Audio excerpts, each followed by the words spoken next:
मत बोलिए। ठाकुर जी को रिझाना है अपने को। सब और अब पितामही तो है। आप तो भागवत आ रहा है, तो भागवत भी जो है मुख्य यजमान आप ही होंगे। सभी मुख्य है अपने, ऐसा नहीं बोलना चाहिए। अच्छा करिए, शुरू अच्छा। करिए।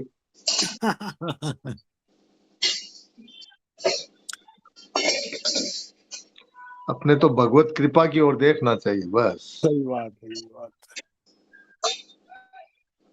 ठीक है, मैं देखता हूँ। सही।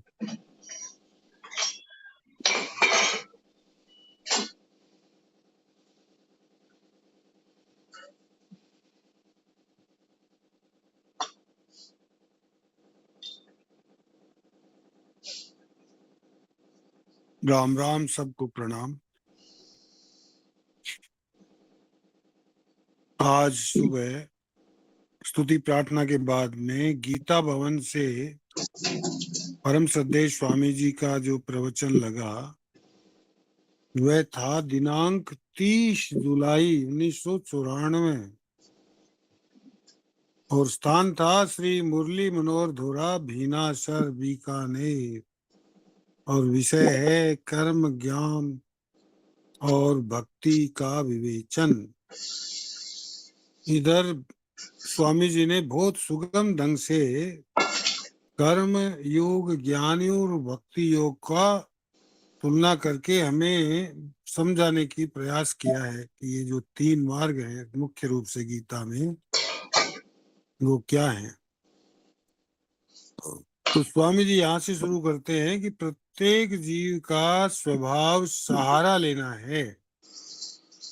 जैसे लता है, वो पेड़ का सहारा लेकर चढ़ जाती है, पेड़ ने जमीन का, पृथ्वी का सहारा ले रखा है। इसी प्रकार छोटे जो बच्चे हैं किसी भी जीव को अपनी माँ का सहारा लेते हैं, तो ऐसे हर सहारा लेते हैं। तो मनुष्य जो है वो ये जो वर्ण है उसका सहारा लेता है, धन का, परिवार, बल का सहारा लेते हैं, विद्या, योग्यता, इनका सहारा लेकर के अपना जीवन निर्वाह के लिए भी इनका सहारा लेते हैं। लेकिन स्वामी जी कहते हैं ये सब धन, परिवार, बल, विद्या आदि का जो सहारा है वो कच्चा काम है, इनका आश्रय टिकता नहीं है। इसीलिए भगवान ने कहा कि जो भी साधन करें वो मेरे सहारा लेकर करें तो वो जल्दी सिद्ध होगा। माम आश्रित यतन्ति ये। इस प्रकार स्वामी जी कहते हैं कि शरण, भक्ति में शरण मुख्य है। स्वामी भगवान ने अंत में कह दिया मामे कम शरणम व्रज। शरणागति गीता का सार है। तो ये जो हम शरण क्या लेते हैं कि कई बार तो हम लेते हैं भाई घर की शरण लेते हैं, घर में कोई घर में पहुंच जाते हैं तो हमें संतोष शांति मिलती है अपने घर में है। और दूसरी शरण है रक्षक, कोई रक्षा करने वाला हो, अपने को कोई खतरा नहीं हो, तो वो दूसरी। तो स्वामी जी कहते हैं घर तो है भगवत धाम और रक्षक हो भगवान, इससे बड़ा कोई शरण देने वाला नहीं है। घर भी भगवान और रक्षक भी भगवान, दोनों ही भगवान है भक्ति में। साधन भी भगवान और साध्य भी भगवान। तो भक्ति की ये विलक्षणता है। तो हम शरण क्यों लेते हैं? हम जो है इसलिए कि हम भगवान के अंश हैं, ममई वांसो जीव लोके। तो हम भगवान की तरफ आकर्षित होते हैं, अंश अंश की तरफ स्वतः ही आकर्षित होता है। स्वामी जी उदाहरण दे रहे हैं, पृथ्वी का अंश है पत्थर, तो पत्थर हम ऊपर फेंकेंगे तो वापस नीचे आ जाएगा, जो आधुनिक भाषा में गुरुत्वाकर्षण, ग्रेविटेशनल फोर्स कहते हैं। इसी प्रकार अग्नि जो है वो ऊपर जाएगा क्योंकि वो सूर्य का अंश है। तो अंश अंश की तरफ जो है वो आकर्षित होता है। तो अब स्वामी जी कह रहे हैं कि शरीर की मुख्यता से जो जीव है वो सजातीय पदार्थों का आश्रय लेता है। शरीर सजाति मतलब शरीर की जाति के, ये जो धन है, पदार्थ है, ये शरीर की जाति के हैं, तो उनकी तरफ उनका आश्रय लेता है। धन कमा लिया, धनवान हो गया, ऐसे ही जमींदार हो गया, तो ये इनका आश्रय लेता है जो नाशवान चीजों का। लेकिन जो स्वरूप की मुख्यता, यदि हम शरीर की मुख्यता जो साधक नहीं मानता, वो परमात्मा का ही शरण लेता है। और भगवान ने कह दिया सर्व गुह्यतम भूय शृणु में परमम वचय। तो स्वामी जी यही कह रहे हैं कि भक्ति योग सबसे श्रेष्ठ है, भगवान की शरण लेना सबसे अच्छी बात है। अब स्वामी जी पतंजलि योग के बारे में बता रहे कि पतंजलि योग में ये अष्टांग योग कहते हैं इसको, 8 अंग है इसके, यम, नियम, आसन, प्राणायाम, प्रत्याहार, धारणा, ध्यान और समाधि। तो इनमें भी शरीर का ही आश्रय है, ये सब शरीर के लिए ही की जाते हैं पतंजलि योग। जैसे भी स्वामी जी ने बताया ध्यान योग एक तो पतंजलि योग में होता है, वो जो होता है अभी आचार्य जी ने बताया था, वो सकाम होता है। ध्यान अपनी समाधि, अपने एकाग्रचित्त के लिए करते हैं, खाली स्वयं। लेकिन इस ध्यान योग में जो अभी हम भगवान के द्वारा गीता में बताया, उसमें तो सबके लिए, ध्यान भी कारण शरीर से, समाधि भी सबके लिए, केवल अपने लिए नहीं। ये फर्क आगे बताएंगे स्वामी जी, आचार्य जी। तो ये जो 3 है शुरू वाले, यम, नियम और आसन, ये तो स्थूल शरीर के हैं। यम इंद्रियों को नियंत्रण रखना, फिर नियम, फिर जैसे आसन के बारे में अभी चर्चा हुई, आचार्य जी ने बताया, जो कितना संयोग है, आचार्य जी ने बताया, वही बात इसमें आ रही है कि आसन कैसे बैठना चाहिए। कितने विस्तार से हमने प्रश्नों का उत्तर दिया था आचार्य जी ने। तो आसन भी शरीर का ही है। यदि आसन सही नहीं होगा तो फिर कैसे होगा, अगली स्थिति नहीं आएगी सूक्ष्म शरीर की। तो स्थूल शरीर के हैं यम, नियम और आसन। आसन ऐसा हो कि जिसमें बीच में विक्षेप नहीं हो, एकाग्रचित हो। फिर प्राणायाम, फिर ये सांस की क्रिया है प्राणायाम। प्राणायाम तभी सिद्ध होगा जब आसन सही हो, ये अभी हमने सुनाई है। फिर प्रत्याहार, फिर सूक्ष्म शरीर की तरफ जाते हैं, तो ये भी शरीर का ही है। धारणा, ध्यान, समाधि। धारणा करते हैं, ध्यान करते हैं, फिर समाधि हो जाती है, एकाग्रचित। तो ये सब में 8 जो अष्टांग योग है, इनमें शरीर का ही आश्रय है, मुख्यतः शरीर की है।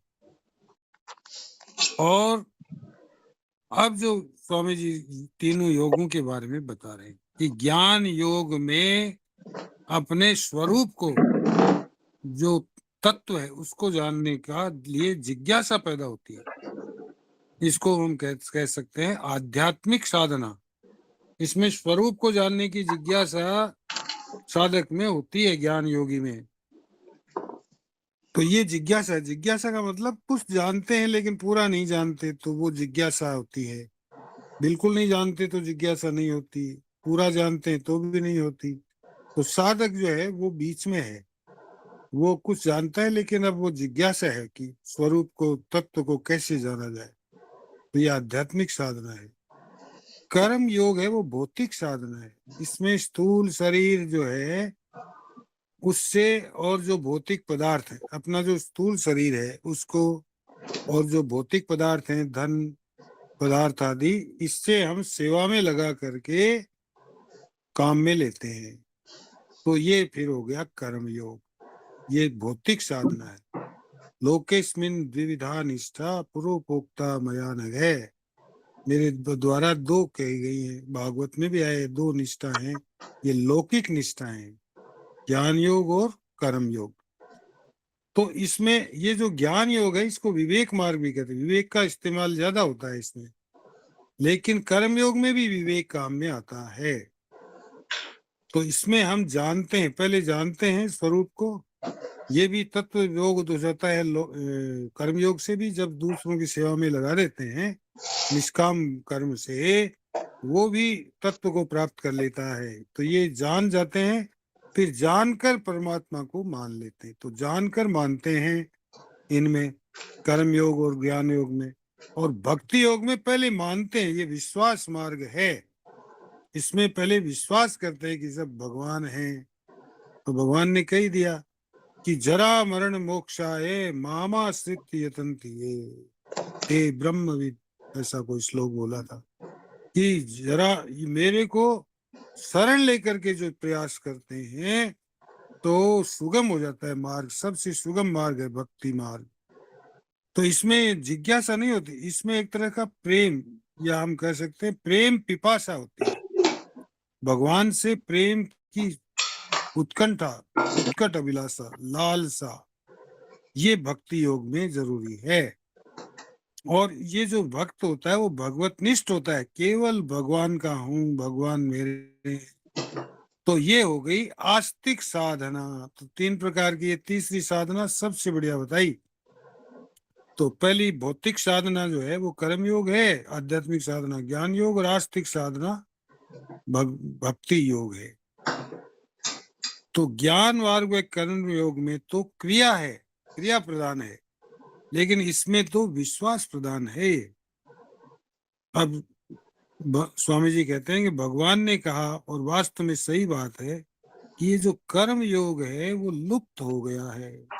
भगवान ने, कृष्ण भगवान ने कहा अर्जुन जी से कि मैंने सूर्य भगवान को कर्म योग का उपदेश दिया था, लेकिन धीरे धीरे कई राजाओं में चला, जो ऋषि राज ऋषि हुए, फिर ये लुप्त हो गया धीरे धीरे। तो इसमें जनकादि ने कही था। तो अब ये लोग ज्यादातर जो विवेचन मिलता है, गीता का जो टीका है वो ज्ञान योग और भक्ति योग पर ज्यादा आधारित है, कर्म योग की बात बहुत कम मिलती है। और ये जो है दोनों का एक ही फल मिलता है, ज्ञान योग और कर्म योग का जो स्थान ज्ञान योग से मिलता है वो भक्ति योग से भी वो मिल सकता है, कर्म योग से भी मिल सकता है। तो तीनों से ही भगवान प्राप्ति होती है। यत् सांख्ये प्राप्यते स्थानम तद योगेरपि गम्यते, एकम सांख्यम च योगम च यह पश्यति स पश्यति। यानी ज्ञान योग और कर्म योग का एक ही परमात्मा प्राप्ति फल है, दोनों का फल एक ही है। लेकिन भागवत की बात बताते हैं परम श्रद्धेय स्वामी जी, कि भागवत में तो आया है कि कर्म योगम तु कामिनाम, कि कर्म योग तो कामना वालों के लिए है, जिनकी कामना खत्म नहीं हुई, सिर्फ कामियों के लिए कर्म योग है। यदि कामना नष्ट हो गई है, वैराग्य, तीव्र वैराग्य है, तो उनके लिए फिर ज्ञान योग है। और ऐसा साधक जो भगवान, जिसमें कामना भी है थोड़ी बहुत, पूरी खत्म नहीं हुई, और वो वैराग्य भी पूरा नहीं हुआ, अत्यंत तीव्र वैराग्य नहीं हुआ, तो उस साधक के लिए सर्वश्रेष्ठ है भक्ति योग। वो संसार को भी महत्व देता है और ईश्वर को भी मानता है, तो उसके लिए भक्ति योग सुगम और सरल और सबसे जल्दी प्राप्त होने वाला साधन है। ज्ञान योग भी जब तक देह में देहाभिमान है, देह में आसक्ति है, यानी मैं और मेरापन है, तब तक ज्ञान योग सिद्ध नहीं होता। वैराग्य यदि कमी है तो बड़ा कठिन है ज्ञान योग प्राप्त होना। इसलिए ज्ञान योग जो है ना, कृपाण की धारा, ये कृपाण की धारा बताई है भगवान ने, गोस्वामी जी ने। तो ये इसका मार्ग जो है वो बड़ा कठिन है। तो शरीर में यदि आसक्ति नहीं हो, बिल्कुल राग नहीं हो, तो ज्ञान योगी को भी भगवत प्राप्ति हो सकती है। कुछ भी हो, स्वामी जी कहते हैं तीनों ही योग में भगवान मिलते हैं, भगवान की प्राप्ति, अंत फल जो है वो परमात्मा प्राप्ति है। लेकिन भक्ति में यो यथा माम प्रपद्यन्ते तांस तथैव भजाम्यहम्, भगवान का आश्रय लेते हैं भक्ति में, तो भगवान कहते हैं जैसा मुझे मानता है वैसे ही। यदि हम कहते भी भगवान मेरे हैं, तो भगवान भी कहते हैं भाई तू मेरा है, पहले ही कह दिया भगवान ने। तो भगवान की जिम्मेदारी हो जाती है इसमें। इसमें जैसे भक्त जो है वो एक छोटे बालक की तरह है, जिसको सारा काम भगवान ही करते हैं। तो भगवान को तो सब जीव प्यारे हैं, ममई वांसो जीव लोग की, सब मेरे ही अंश हैं, तो सब मम प्रिय सब मम उपजाए, गोस्वामी जी ने कहा। भागवत में भी कहा है, ज्ञान निष्ठो विरक्तो वा मद भक्तो वा बसेवा, ये बताया है। 11वें स्कंद के 20वें अध्याय में ये श्लोक है। तो इसमें ज्ञान निष्ठ है, वो ज्ञान योग आया है जो विरक्त होना चाहिए, और मेरा भक्त हो ये भक्ति योग है, और अनपेक्षावाद निष्काम कर्म वाला कर्म योग, तीनों के जिक्र भागवत में भी आया है। तो जब तक भागवत में ये इस श्लोक का ये भाव है कि जब तक तेजी का वैराग्य न हो तब तक उसको ज्ञान योग वाले को कर्म योग पहले करना चाहिए, जिससे उसका तेजी का वैराग्य हो जाए। निष्काम करेगा, अपने जो राग है वो खत्म करेगा, कर्म योग से दूसरों की सेवा करेगा अपने धन से बल से, तो अपना देहाभिमान भी कम हो जाएगा और फिर उसको वैराग्य हो जाएगा। तो बाद में ज्ञान योग जो है वो सुगम रहता है। और सबसे सुगम तो स्वामी जी भगवान कहते हैं कि भक्ति है, मत कथा श्रवण है, यानी मेरी कथा के सुनने में प्रेम हो जाए।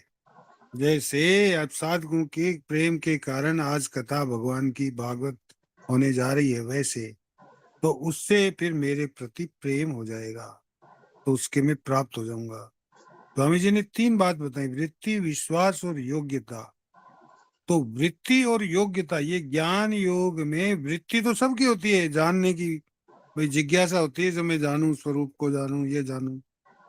लेकिन योग्यता है कि नहीं, पहले ये देखना है। ज्ञान का अधिकारी बड़ा दुर्लभ है, वृत्ति तो ज्ञान की वृत्ति वाले बहुत मिल जाएंगे। अधिकारी कौन है? वो है जिसमें तीव्र तेज रूप का वैराग्य हो जाए, ऐसा वही अधिकारी है उसका।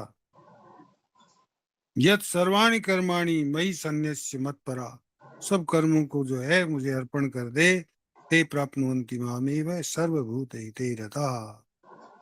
तो इस प्रकार कर्म योग, ज्ञान योग, इसके बारे में काफी श्लोक स्वामी जी ने आज बोले। संन्यासस्तु महाबाहु विहाय कामान्य सर्वान् पुमान् शरति निस्पृह निर्ममो निरहंकार स शांतिमधिगच्छति।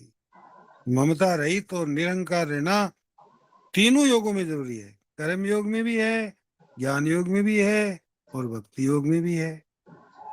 निर्ममो निरहंकार है, समस्या सुख दुख समय, और ये इसमें है ही, निर्मोह निरंकार है। तो ऐसा होने के बाद में फिर कहते हैं स्वामी जी, ऐसाम ब्राह्मी स्थिति पार्थ है, ये ब्राह्मी स्थिति को प्राप्त हो जाएगी, उसके बाद में पुनर्मोह नहीं होगा।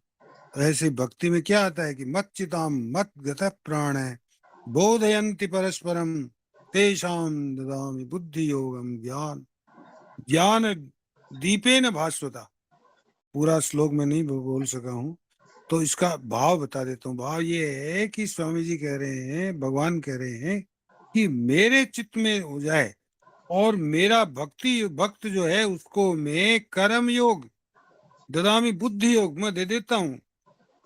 बोलो, ये तो इसमें जैसे फ्री में आते हैं ना, एक के साथ 2 फ्री, तो भक्ति योग के लिए 2 योग तो फ्री में भगवान दे देते हैं। ददामी बुद्धि योगम, बुद्धि योग भी देता हूँ, और ज्ञान दीपेन भास्वता, उसके अज्ञान को भी ज्ञान रूपी दीपक से दूर कर देता हूँ, यानी ज्ञान योग भी दे देता हूँ। तो ये अंधकार को दूर कर देता है।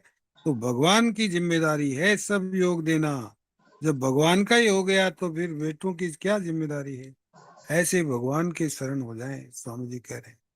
सभी को प्रणाम, सभी को नारायण, राम राम, नारायण नारायण नारायण।